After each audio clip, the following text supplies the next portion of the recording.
ఇది కథానిక.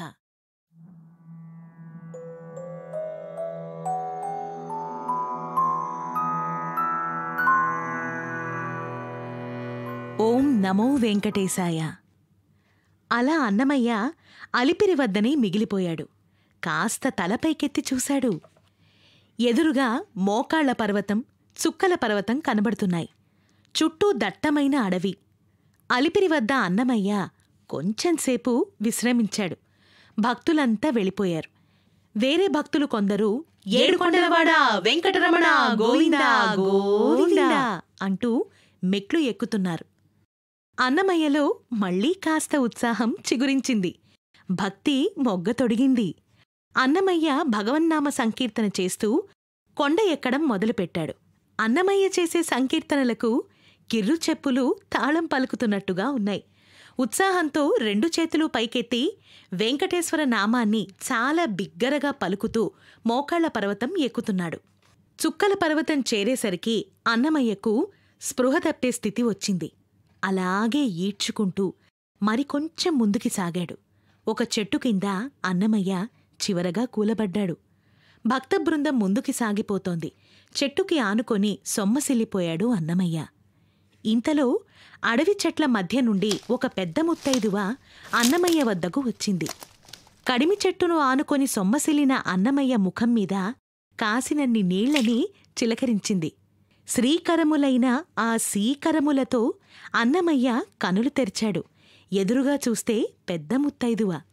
నుదుట వెడల్పైనటువంటి కుంకంబొట్టు, ముక్కుకి నత్తు, కాళ్లకు అందెలు, చేతులకు మొరవంక కంకణములు ఇవన్నీ ధరించి చూడ్డానికి అమ్మవారిలా ఉంది.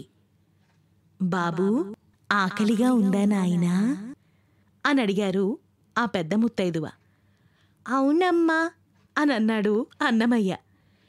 ముందుగా ఈ నీళ్లు కొంచెం త్రాగు అని నోటికి తాబేలు బుర్రలోని నీటిని అందించింది. అన్నమయ్య ఆ నీటిని గటగటా త్రాగాడు.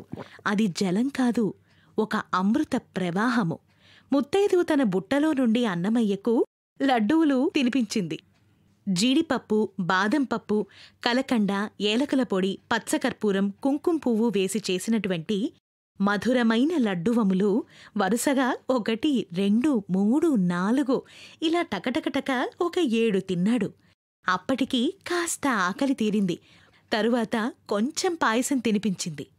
అమ్మా, నా కడుపు నిండింది, తాపం తీరింది అని అన్నమయ్య చాలా సంతోషంతో చెప్పాడు. ఆ పెద్ద ముత్తైదువ ఈ మాట విని, శరీర తాపమా మనస్తాపమా అని కాస్త చిరునవ్వుతో ప్రశ్నించింది. ఇలా ఆ చల్లని చిరునవ్వు మలయమారుతం వలె అన్నమయ్యను పులకరింపచేసింది. అమ్మా, నీవెవరు అని అడిగాడు అన్నమయ్య. అమ్మా అని పిలుస్తూనే నన్నెవరని ప్రశ్నిస్తున్నావేమిటి? నీ అలసటకు ఒక కారణం నీ పాదరక్షలే అని అన్నారు ఆ పెద్ద ముత్తైదువ. వాటిని విప్పి కొండ ఎక్కు, పదములతోనే సాగి స్వామివారికి శ్రీపదార్చన చెయ్యాలి అని అంది ఆ పెద్ద ముత్తైదువ. తల్లి మాటలలో ఏదో మహత్తరమైన అర్థం అన్నమయ్యకు గోచరించింది. అలాగేనమ్మా అన్నాడు అన్నమయ్య. ఆమె ప్రసాదాల గిన్నె బుట్టలో పెట్టుకుని కదంబ వృక్షాల వెనకకు వెళ్లి మాయమైపోయారు. అన్నమయ్య ఆమె కోసం కాచుకొని ఎదురుచూశాడు. మళ్లీ కనబడనేలేదు. అన్నమయ్యకు ఇదసలు కలయో నిజమో కూడా తెలియటం లేదు. పోనీ ఇది భ్రాంతియేనా? కాదు, ప్రత్యక్ష సత్యమే. మరి కనపడిన తల్లి ఎవరు? ఇప్పటివరకు మళ్లీ రాలేదే. ఇంకెవరు?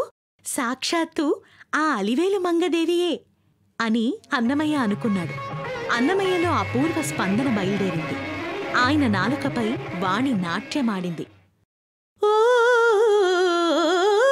లలితాంగి యో కలికియో ఏల జవ్వనియో వధూటియో గోలమెరుంగు చూపు కనుగొనల నొయ్యల మేలు మంగమ్మ మేలిన తల్లి విభున కించ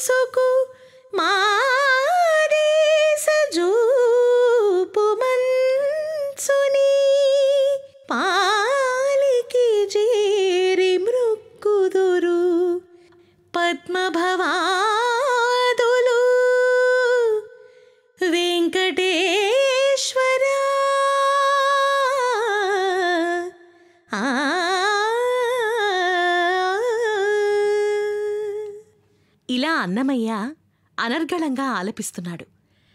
ఆ కంఠ మాధుర్యాన్ని విని దారిన పోతున్న భక్తులందరూ అలానే నిలబడిపోయి వింటున్నారు. చిన్నపిల్లవాడు ఎంత మంచి గొంతు, ఎంత మధురంగా పాడుతున్నాడు అని ఒక ఆయన అంటున్నాడు.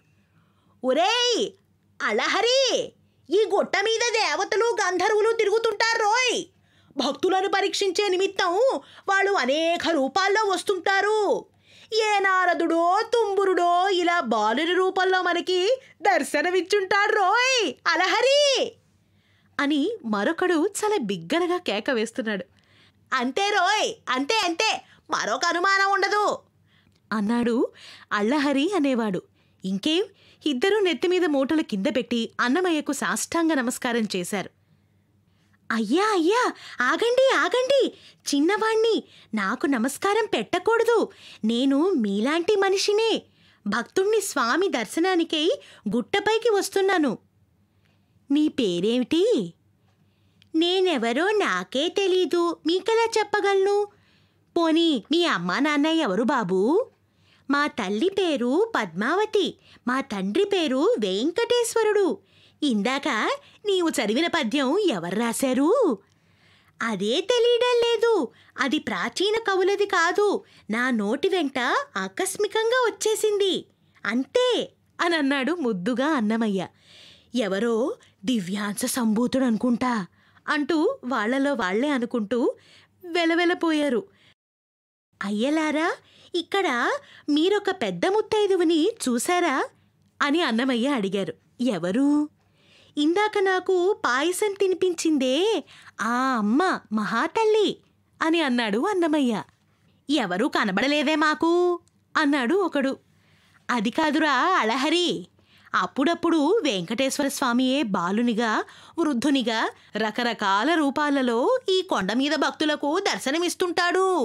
హరివేలు మంగాదేవి బాలికగా, పెద్ద ముత్తైదుగా, వన్యస్త్రీగా సాక్షాత్కరిస్తూ భక్తులకు నీళ్లు పాలు పండ్లు అందిస్తూ ఉంటుంది. ఈ గుట్ట మీద చెట్లన్నీ చెట్లు కావురోయ్. వీళ్ళంతా కూడా వందలాది సంవత్సరాలుగా తపస్సు చేసుకుంటున్నటువంటి మహారుషులు. అలాగే కొందరు మునులు ఎలుకబంటుల వలె, జింకల వలె ఇక్కడి భక్తులకు కనపడుతుంటారు. మరి దేవతలు గంధర్వులు సింహాలుగా పక్షులుగా కూడా ఇక్కడే సంచరిస్తూ ఉంటారా అళహరి అని అన్నాడు అతను. భక్తుల ముందుకు ఇవి వింటూ సాగిపోతున్నారు. అన్నమయ్యకు చాలా ఆశ్చర్యం వేసింది. ఇందాక పాయసం తింటున్నప్పటినుంచి తనలో ఏదో ఒక పరివర్తన కలుగుతుంది. చల్లని తల్లికిన్ నవరసంబులు వెల్లికి పుష్పవల్లికిన్ అంటూ మరొక పద్యాన్ని అన్నమయ్య నోట ఆసూగా పలుకుతున్నాడు. అమ్మా, సరస్వతిని ప్రసాదించావా అమ్మా అంటూ ఆనంద భాష్పాలతో అలా పద్యాలు చెప్పుకుంటూ అన్నమయ్య తన ప్రయాణాన్ని ముందుకి సాగించాడు.